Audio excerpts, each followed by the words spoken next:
The spaceship, a sleek silver dart against the backdrop of the Andromeda Galaxy, sliced through the cosmos. I, Silas Kane, sat in the cockpit, the most feared bounty hunter in the galaxy, and my prey, Jericho, the most wanted man alive. He had evaded capture for years. His crimes were legendary, but every game has its end. The trail was growing hotter. Jericho's signature energy readings pulsed on my console. He was close, hiding somewhere on Proxima Centauri b, the infamous outlaw planet. It was a haven for the desperate and the damned, its surface a brutal, unforgiving wasteland. My lips curled in a grim smile. He couldn't hide forever. Years I had spent on his trail, years of chasing shadows and whispers across the galaxy. Jericho was cunning, a phantom, but even phantoms leave traces, and I was an expert at following them. This time his luck had run out. This time justice would be served. Proxima Centauri b was a harsh mistress. Crimson dust, whipped up by howling winds, scratched at my armor as I landed my ship in a desolate canyon. Jericho was here. I could feel it, a tremor in the force, a disturbance in the fabric of this desolate world. I found him in a crumbling, abandoned mining outpost, a silhouette against the dying crimson sun. He didn't resist as I slapped on the energy shackles. His eyes, cold and calculating, met mine. "You've won, Kane," he rasped, his voice a dry whisper like the desert wind. "Jericho," I said, my voice a low growl, "you've caused enough pain. It's time to face justice." He simply chuckled, a dry, humorless sound. There was something in his eyes, a flicker of something that wasn't fear, but knowledge. A chill ran down my spine, and for a moment I doubted myself.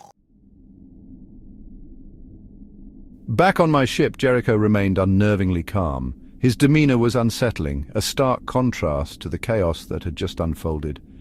"Do you even know what you've done, Kane?" he finally asked, his voice echoing in the silence. "Who you've captured?" His eyes bore into mine, searching for a hint of understanding. He spoke of a hidden power, an ancient artifact known as the Astral Scepter. Legends whispered of its capabilities, but I had always dismissed them as mere myths. "It can manipulate time and space," he breathed, "destroy entire civilizations with a thought." The weight of his words hung heavy in the air, each syllable a harbinger of doom. He claimed he was innocent, framed by a shadowy organization that sought to control the scepter. His voice wavered, a mix of desperation and conviction. The real weapon, he said, was in their hands, pointed at the heart of the Andromeda Galaxy. A chill ran down my spine as I imagined the devastation they could unleash. "You've delivered them the key, Kane," he whispered. His eyes filled with a strange mixture of pity and triumph. His words cut deeper than any blade. "And with it, you've condemned us all."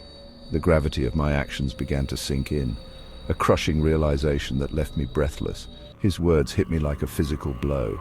Could this be true? Had I unwittingly played into the hands of a malevolent force? Was Jericho a mere pawn in a much larger, more sinister game? My gut churned, the lines between friend and foe blurred, leaving me in a haze of doubt. I had built my reputation on capturing criminals, on delivering justice, but now the very foundation of my beliefs was being shaken. But what if the line between justice and damnation was not as clear as I believed? The weight of my choices pressed down on me, and I knew that the path ahead would be fraught with peril and uncertainty. The gravity of his words pressed down on me, like a weight I couldn't shake off. Every syllable seemed to echo in the hollow chambers of my mind, amplifying my doubts and fears. Could I trust Jericho, a man who had built his life on deceit? His reputation preceded him, a master manipulator who thrived in the shadows. But now he seemed different, almost vulnerable. Or was he telling the truth, a desperate plea from a man who held the fate of the galaxy in his hands? His eyes, usually so cold and calculating, now held a glimmer of something I couldn't quite place. Was it fear, or perhaps regret? The evidence was thin, circumstantial at best. Holographic displays flickered with incomplete data, painting a picture that was frustratingly vague. It was like trying to piece together a puzzle with half the pieces missing. Yet something in his eyes, a flicker of desperation, resonated with me. It was a look I had seen before in the eyes of those who had nothing left to lose. It was a look that spoke volumes even when words failed. I contacted my only ally, a data broker known only as the Weaver. In a world where information was power, the Weaver was a king. His network of contacts and his ability to unearth hidden truths were unparalleled. I need information, I said, my voice tight with urgency. Every second counted and I couldn't afford to waste any more time. The stakes were too high and the clock was ticking. The Astral Scepter, a clandestine organization. Their name alone sent shivers down my spine. They operated in the shadows, their motives as obscure as their methods. The Weaver, a master of digging up buried secrets, was my only hope of uncovering the truth. His skills were legendary, and if anyone could find the answers I needed, it was him. The silence stretched, punctuated by the hum of the ship's engine. It was a tense, almost suffocating silence filled with unspoken fears and unanswered questions.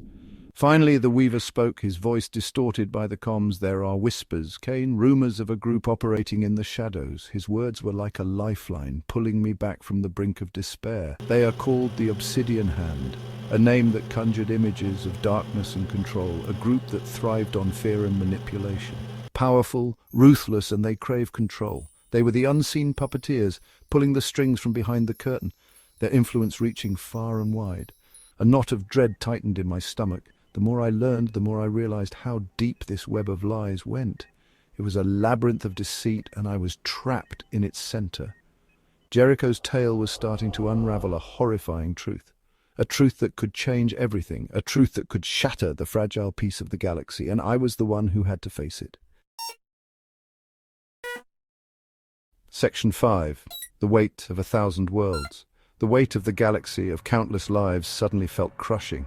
It was as if the very stars themselves bore down upon my shoulders, each one a reminder of the responsibility I carried. My hands, usually steady, trembled as I keyed in coordinates for the Obsidian Hand's suspected base of operations, a derelict space station in the uncharted territories of the Cygnus Arm. The console's cold touch did little to calm my nerves. If Jericho was right, I'd made a terrible mistake, one that could cost billions their lives. The thought gnawed at me, a relentless spectre of doubt.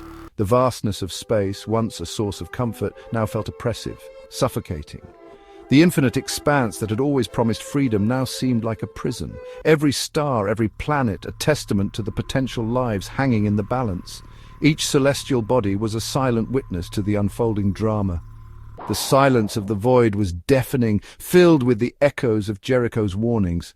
His words reverberated in my mind, a constant reminder of the stakes. The hunter had become the hunted, the dispenser of justice, a potential harbinger of doom. The tables had turned, and I was now the one being pursued. The irony was not lost on me. The very mission I had dedicated my life to was now the source of my greatest peril. My life's work, my very identity, felt like it was crumbling around me. The foundation of my beliefs was shaken, leaving me adrift in a sea of uncertainty. I had always believed in the black and white of justice, but the universe, it seemed, reveled in shades of grey. The lines between right and wrong blurred, leaving me questioning everything I once held dear. The journey was fraught with tension. The silence of the void was broken only by the hum of the ship's engines and the frantic pounding of my own heart.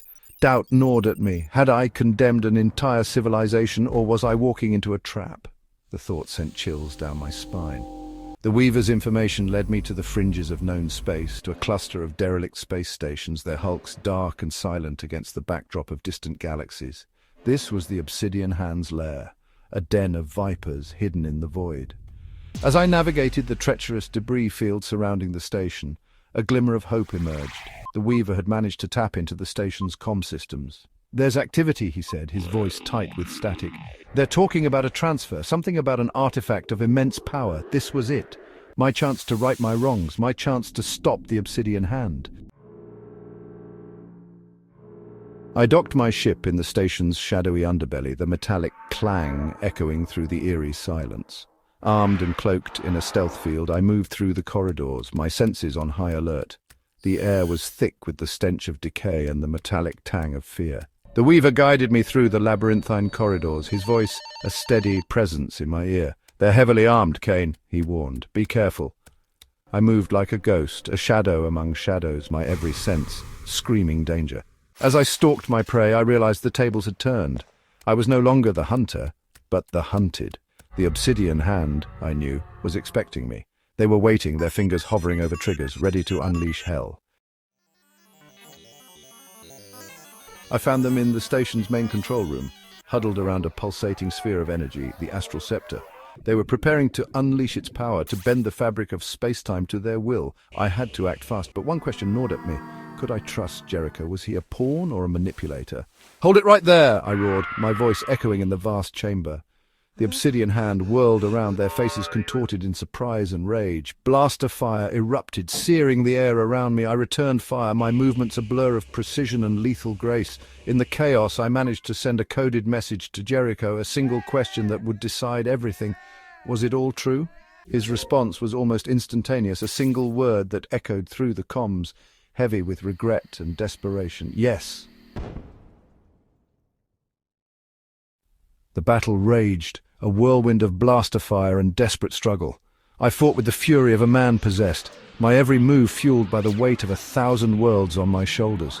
The fate of the galaxy hung in the balance, and I was the only thing standing between the obsidian hand and ultimate power. The air crackled with energy as I finally managed to disable the device holding the astral scepter. The sphere of energy sputtered, its light fading. The obsidian hand, defeated and leaderless, was swiftly apprehended. Justice, for once, was served. As I made my way back to my ship, Jericho's words echoed in my mind. I had a new mission now, a responsibility that extended beyond capturing criminals. I had to safeguard the astral scepter to ensure that its power would never be misused again. The universe held its breath. And I, Silas Kane, the hunter who had almost become the destroyer, would be its guardian.